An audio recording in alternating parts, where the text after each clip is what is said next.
Assalamualaikum warahmatullahi wabarakatuh. Kembali lagi dengan saya Revano Maulana Yusuf. Di sini saya akan menjelaskan seputar mikrotik akses. Metode akses mikrotik router OS. Di sini ada berbagai akses jika perangkat mikrotik kita sudah tersambung ke PC kita. Yang pertama itu via keyboard, serial console, remote server telnet atau SSH, ada Winbox, bisa juga FTP, API, QuickSet, dan Webpack, Mac Telnet, lokal atau Winbox, terminal menu, dan juga mikrotik app. Oke. Akses router boot with Winbox. Cara paling mudah dalam mengakses dan mengkonfigurasikan router mikrotik adalah menggunakan Winbox atau Real Device. Untuk aplikasi Winbox, available on Windows. Terkait macOS dan Linux bisa menggunakan pihak ketiga. Jadi untuk macOS dan juga Linux bisa menggunakan pihak ketiga. Antara router dan laptop dihubungkan menggunakan kabelan. Nah, di sini contohnya mikrotik terhubung ke laptop menggunakan kabelan. Available access by MAC dan IP address. Jadi untuk aksesnya bisa menggunakan IP dan juga MAC address. Untuk usernya yaitu admin dan passwordnya itu blank atau kosong. Berhubungan saya tidak ada mikrotik, jadi saya akan menggunakan PNetLab. Nah, akses router boot with Winbox. Nah, pengenalan hostname dan IP address. Uji coba. Yang pertama itu login menggunakan MAC address, login Winbox menggunakan IP address. Oke. Nah, di sini saya sudah login ke PNetLab-nya. Langsung saja ke Winbox. Nah, di sini sudah ada ya. Kita coba login menggunakan MAC address-nya. Login passwordnya.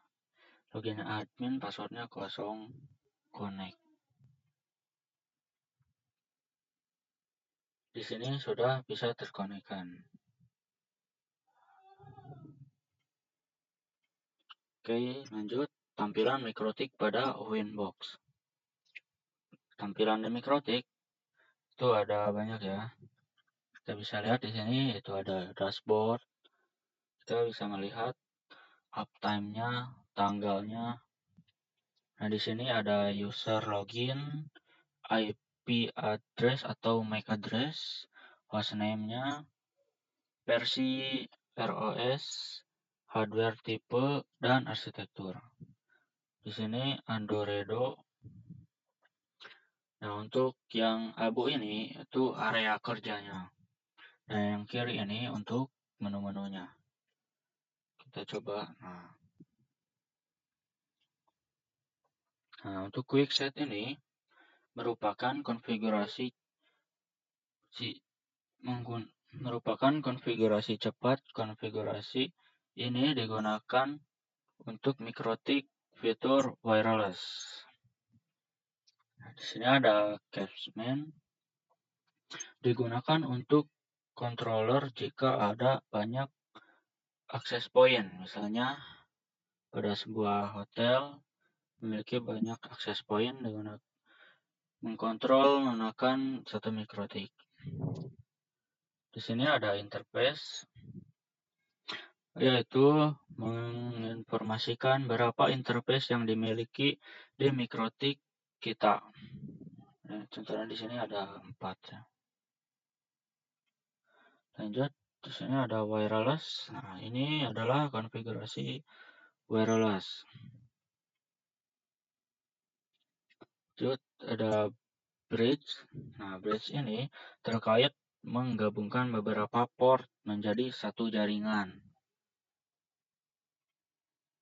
Nah, di sini ada mesh. Nah, mesh ini untuk konfigurasi HWMP plus pada wireless mesh.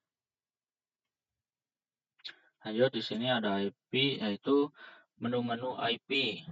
Ada IP address, firewall, dan lain sebagainya. Terus di sini ada routing. Routing ini proses melakukan routing. Kita bisa lihat di sini ada OSPF dan lain sebagainya. Di sini ada sistem. Nah, sistem ini salah satu fitur yang paling banyak digunakan. Misalnya bisa mengganti identity, bisa mengganti nama, bisa shutdown dan lain sebagainya. Di sini ada file. Nah, file ini isi hard disk si mikrotiknya sendiri. Jadi di sini ada log. Nah, log ini menginformasikan terkait log pada mikrotik.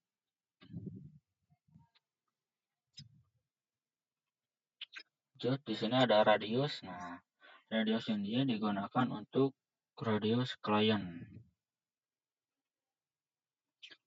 Nah, di sini ada tools. Nah, tools ini misalnya ingin mengaktifkan Promon, jadi ini mengaktifkan mikrotik lain dengan mikrotik yang kita. Nah, di sini juga ada bandwidth test.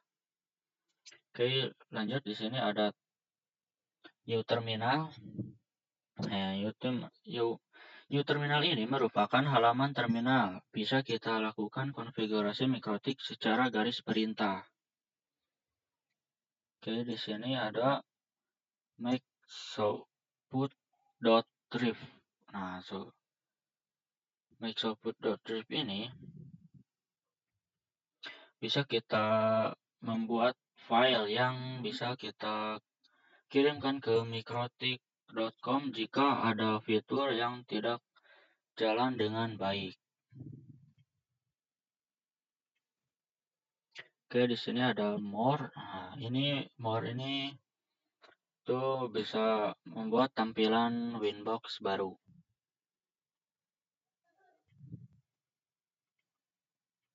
Oke, lanjut. Akses virtual router mikrotik PNetlab with Winbox. PNetlab atau lab alat emulator jaringan paket. Persiapkan environment PNetlab yang sudah tersedia perangkat virtual mikrotik. Persiapkan aplikasi Winbox. Lakukan koneksi antara ISP dengan router. Connect virtual mikrotik using Winbox. Di sini saya akan coba masuk gunakan PNetlab.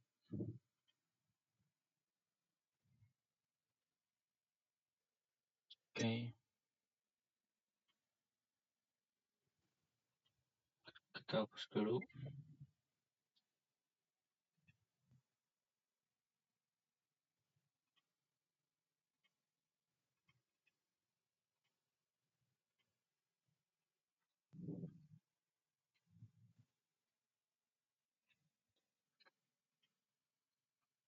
Di sini sudah ada IP-nya. Kita coba tambahkan mikrotik router OS.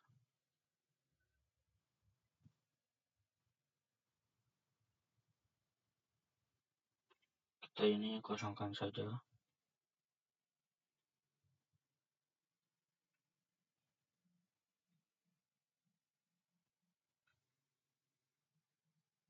Save. Lanjut, kita tambahkan networknya. Nah, untuk ini bridge yang tipe ini ke manajemen cloud. Save. Nah, lalu hubungkan. Save. Lalu play.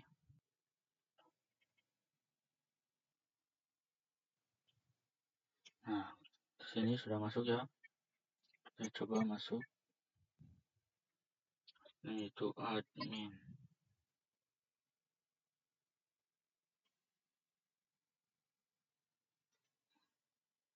untuk passwordnya itu kosongkan saja. Nah,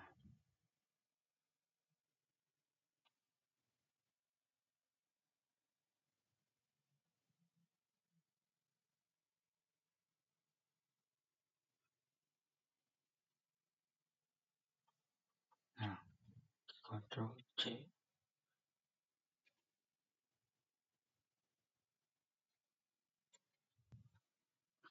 Kita ketik di sini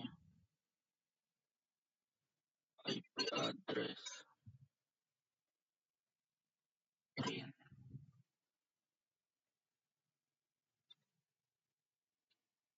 Nah, kita coba masuk ke Winbox-nya.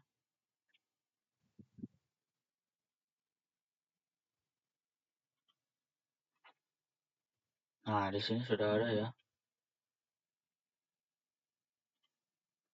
Coba masuk bagian admin, password kosong. Nah, ini sudah berhasil.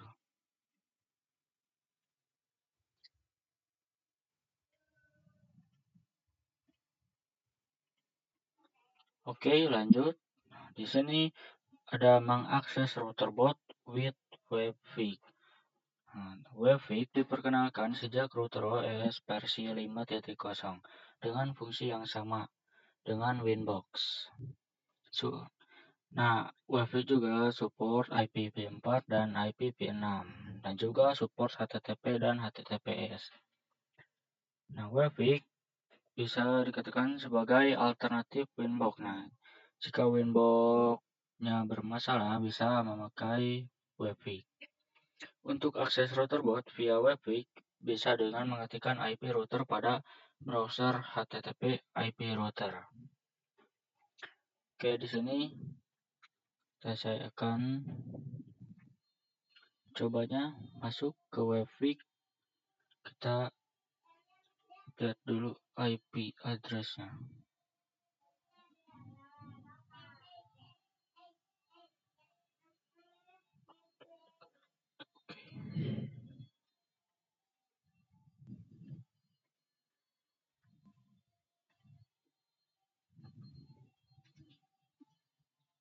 Nah, ini sudah bisa keakses ya. Tuh. Ini menunya hampir sama dengan Winbox. Kita bisa lihat terminalnya juga. Nah. Oke, lanjut. Quickset. Nah, Quickset ini bisa berkonfigurasi dengan cepat. Settingan dasar router dalam satu tampilan dapat diakses melalui Winbox atau WebVic. Nah, berhubungan Quickset ini menggunakan MikroTik versi wireless-nya, di sini saya tidak bisa mencontohkannya karena tidak ada MikroTik versi wireless-nya. Jadi kita skip saja. Oke, lanjut. Di sini ada remote access telnet dan SSH. Based on terminal command line interface. Akses router via text atau CLI dapat dilakukan melalui SSH, telnet, konsol, new terminal atau Winbox, dan terminal atau WebVic. Digunakan untuk merunning script atau ketika dalam mengakses router dengan keterbatasan bandwidth. Untuk mengakses router via remote SSH atau telnet, maka bisa menggunakan aplikasi remote client seperti PuTTY, WinSCP, dan lain sebagainya. Oke, di sini saya akan mencontohkannya menggunakan aplikasi PuTTY. Kita cari di sini aplikasinya PuTTY.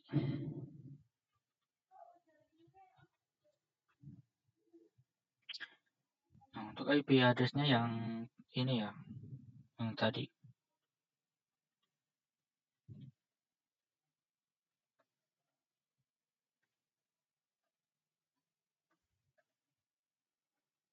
Oke, langsung saja open. Oke.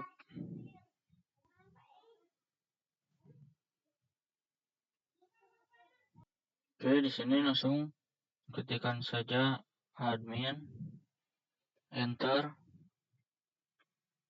langsung. Terus sudah gini, Ctrl C. Nah, kalau sini sudah bisa ya, kita bisa membuat perintah. Coba tuh. Nah, ini sudah bisa ya, teman-teman. Oke, lanjut. Serial console. Nah, untuk serial console digunakan apabila kita lupa atau salah dan telah mendisable semua interface pada mikrotik. Serial console dibutuhkan saat kita menggunakan net install. Untuk serial console, remote-nya bisa via serial console membutuhkan kabel DB9 atau konverter USB ke DB9.